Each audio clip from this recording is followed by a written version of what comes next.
আসসালামু আলাইকুম রহমতুল্লাহ বরকাত। প্রিয় ভাইয়েরা, একটা জিনিস শেয়ার করি আপনাদের সঙ্গে, যে বিষয়টা শেয়ার না করলেও পারতাম, কিন্তু আপনাদের সাবধান হওয়ার জন্য বললাম। কোনটা? দীর্ঘদিন যাবৎ যখন ঢাকা থাকি, তখন বাল্যকালের বন্ধু যারা, অনেক আগে ছোটোকালের বন্ধু যারা, তাদের দেখতে মন চায়, কথা বলতে মন চায়। তো একদিন দোকানে বসে আছি, আমার দোকানের সামনে দিয়ে আমার বন্ধু উসমান যায়। তো প্রায় 18 বছর পরে দেখছি, তো সে আমারে চিনতে পারে নাই। তো আমি ওরে ভাবলাম লোকটা উসমানের মতো দেখা যায়। তো দোকান থেকে বাইরে দৌড় দিয়ে যায়, আমি ধরলাম সামনে দিয়ে দেয়া, ফিরাইলাম যে ভাই, তোমার বাড়ি কোন জায়গা বা কী নাম তোমার? উসমান না?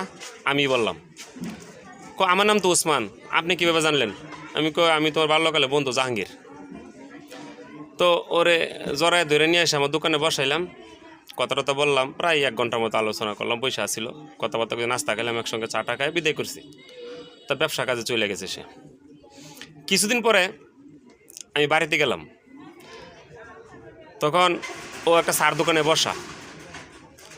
তো আমি সামনে দিয়ে 3টা পাক দিছি, আমার চিনতে পারে নাই। লাস্টে বললাম যে তুমি আমার বাল্যকালের বন্ধু উসমান, তোমার ডাকা পায়া আমি খুব জড়ায় ধরে কথাটা বললাম, আর আমি বাড়িতে আসছি, তুমি অন্যদিকে মুখ ঘুরে রাখো, তুমি আমার চিনো না। আসলে সত্যি কথা বলো, তুমি কি আমারে চিনে না চিনে পান করছো, নাকি আসলে চিনোই নাই? তো এরকম অনেক বন্ধু আছে যে আমি যতই কাছেটা নিই, ওরা কিন্তু দূরেই ঠেলে, এটাই বাস্তব।